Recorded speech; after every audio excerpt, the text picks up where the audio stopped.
Valve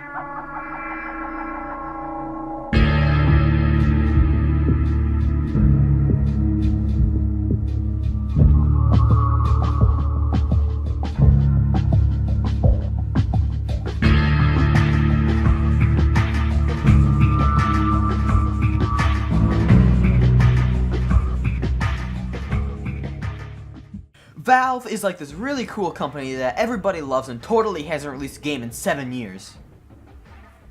What? Artifact is a thing? Really? You just have to feel bad at Valve for this audience reaction to the announcement of Artifact. It's sad, because if your company hasn't released an actual real game that isn't a bunch of demos in over 7 years, and then announce a feckin' card game, you should be buried 16 feet below asphalt.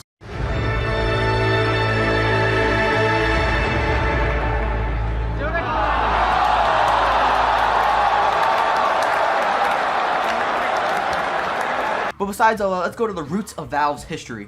Cue the transition effect!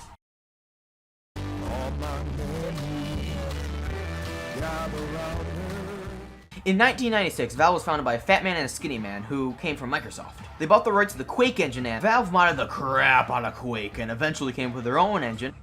First called the Half-Life engine, then the Worldcraft engine, then the Gold Source engine. Valve called upon multiple publishers who all denied them publishing rights. Everybody thought Half-Life was just a really, really big project for a first-time startup company. Everyone predicted that Valve would scrap Half-Life only to recreate it from the start. And that they did!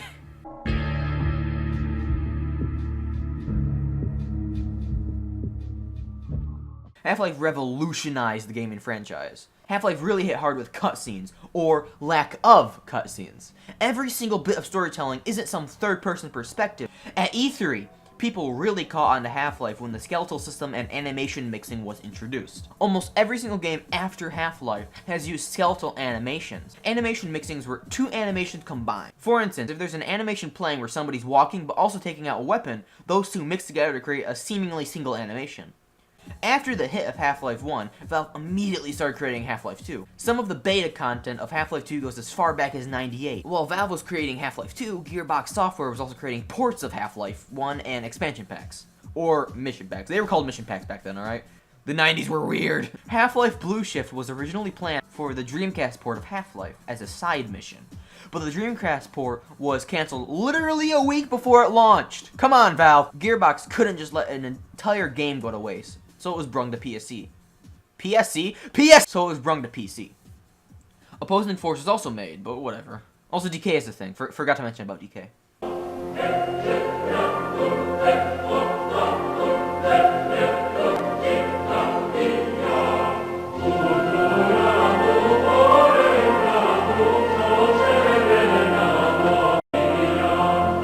Fortress. Everybody's loving Hat Simulator. Started out on Quake as a mod. But Valve confronted the team and was like, hey, can you put this on Gold Source? And the team was like, okay. And so Team Fortress was born. Much like Half-Life 2, Team Fortress 2 immediately began development. The Quake and Gold Source engines are basically... the Quake... Out of my way, son! Door stuck! Door stuck! Please! I beg you! So Valve falls into the ever-ending pit of not making their own games and instead taking mods and branding it as theirs. Counter-Strike was also a mod for Half-Life. As a matter of fact, there was so much hype for Counter-Strike, the development team didn't even have to make their own map. Community just sent in their maps going, can I be in the game? A lot of famous maps were actually made by the community. One infamous example was where one student made a map of his school. The map almost made it in, but the school of the student caught notice, and all they could think was, guns? School? Terrorists? Emergency lockdown! This Valve guy's gonna shoot up the school! And so the map didn't make it in. Ricochet was a thing. I really don't know anything about it. There's no Wikipedia page. It's just a really weird game. I don't know.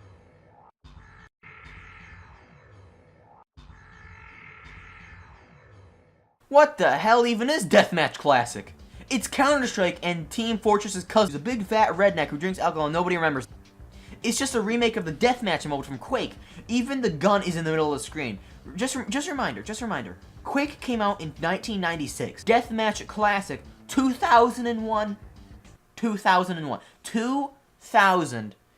That's a 5-year gap. Valve. Why?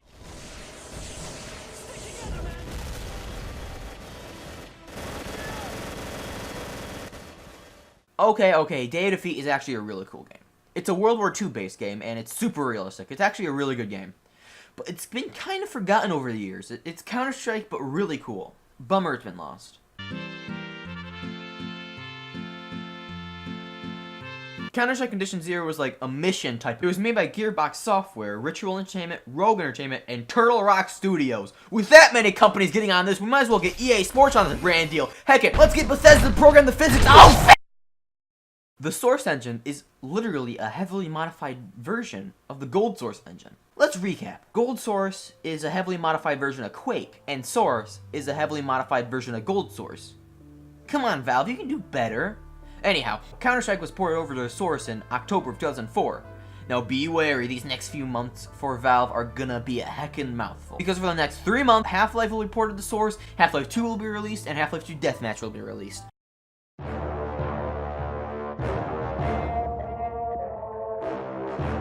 Here comes the real banger. Everybody and their mothers was playing this game for Christmas. Half-Life 2 once again astounded the gaming industry with the best graphics and the best movement.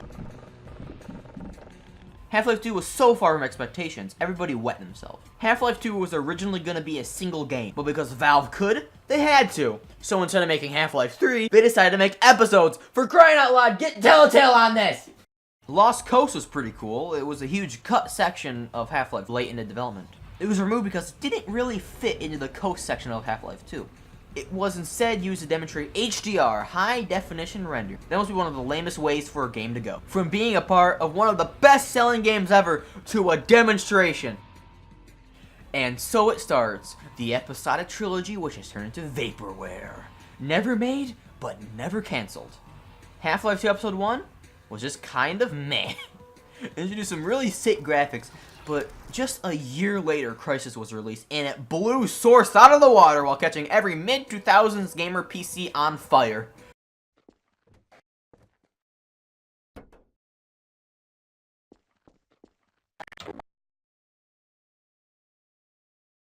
Gmod will go down as one of the best games ever made. Well, not really breaking any records or introducing some amazing gameplay. It was literally just made to dick around in Sandbox. It did demonstrate what Valve's physics engine could do and how much a community could love a game to keep on life support, but it's okay. No complaints. Because as long as the community can keep it alive, it will never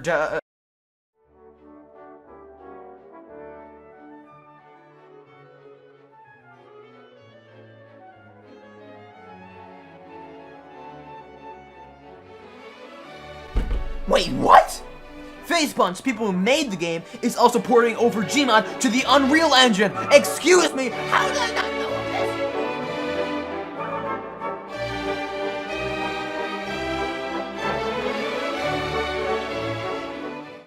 this? Japan can come up with some really weird stuff. We should have dropped an extra 10 nukes to keep them from making anime and furry. But besides that, they turned Half-Life 2 into an arcade cabinet. Like, what? The game will select portions of Half-Life 2, but you can still shoot enemies and destroy stuff for points. Look at the footage on screen now. It's just not Half-Life 2. It looks like somebody applied an overlay screen effect, but this is an official Valve title.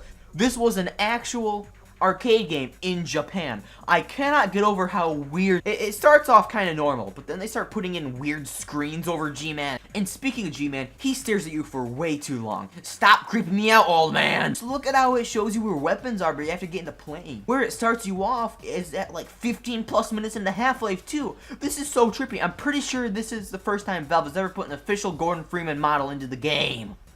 Wowza, this sure treats you like a 5-year-old. Some sections are completely reworked, and Valve completely ripped away the lack of cutscenes, adding almost every storyteller part with a cutscene. It really confuses me. I can't play Half-Life Survivor because the original post was taken down. Maybe I'll make a video on Survivor later, but right now we're focusing on Valve. What the heck, Japan?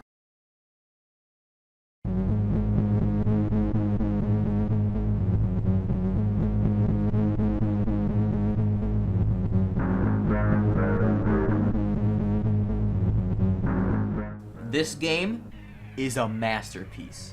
At this point, Valve has completely mastered the Source engine to a T and can basically do anything they want. Half-Life 2 Episode 2 takes you into the White Forest. Why not Black Forest? Half-Life race is confirmed! The environments in episode 2 are beautiful. Even though Crysis was like, get on my level, bro, unfortunately, when Valve released episode 2, the third episode will never be released.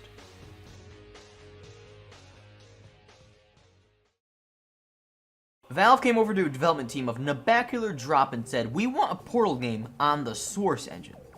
Before this, Nabacular Drop was a small indie game, where a princess tried to escape a dungeon by using orange and blue gateways, basically acting as portals. Valve invited them over for tea and was like, you're hired, and in under a year, you might be one of the most famous development teams in the entire world, and you can safely say they wanted to make a good game. Portal expands the universe of Half-Life 2, after Valve outright confirmed that Portal and Half-Life were in the same universe. The Borealis! Our peers at Aperture Science were at work on a project of some promise. The vessel had simply disappeared, vanished.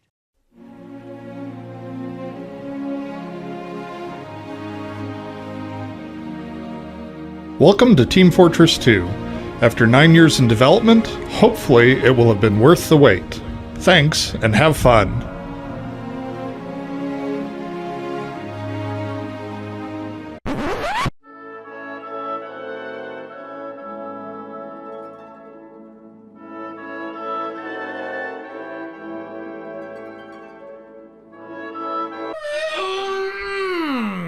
That's right, after 9 years, historically accurate War Hat Simulator has been released!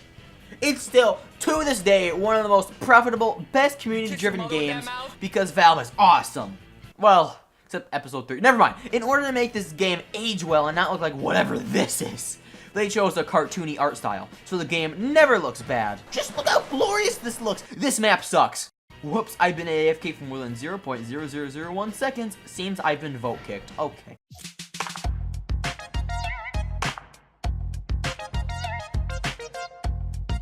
This kick butt zombie game is one of the best beautifully mastered games, and I will die for it!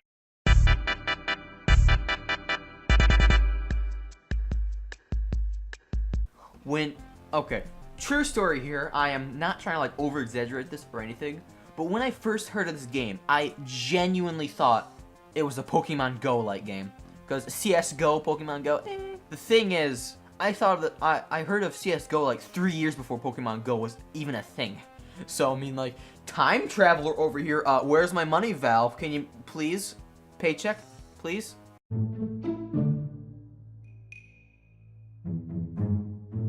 This game is pretty okay. It's like League of Legends or World of Warcraft. That's all I can say. That's it. Oh, except this part isn't even in the script. I just saw this now. Dota 2 is on Source 2. What Source 2 is like an entirely new constructed engine. Supports VR and stuff. It's like Unreal or Unity, except Source. It's a Valve engine, and Dota 2 is on it. Hey Valve, can you release those developer tools anytime soon? No? Screw you too. So here marks the absence of Valve games for 6 years straight. Wait.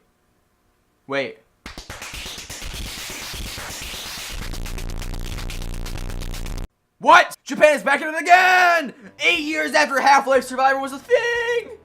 Once again, it's Left 4 Dead in Japan, in an arcade cabinet. It's even made by the same company. Valve, what are you smoking? Once again, it's an officially licensed Valve game. This game is really unknown, even more unknown than Half-Life Survivor. This is the only footage I could find of it. This was posted by some dude in 2015. And here marks the 6-year absence of video games from Valve. They made The Lab, but it's a collection of demos for VR. Then Artifact came around. Can we play that amazing video again, Valve, please?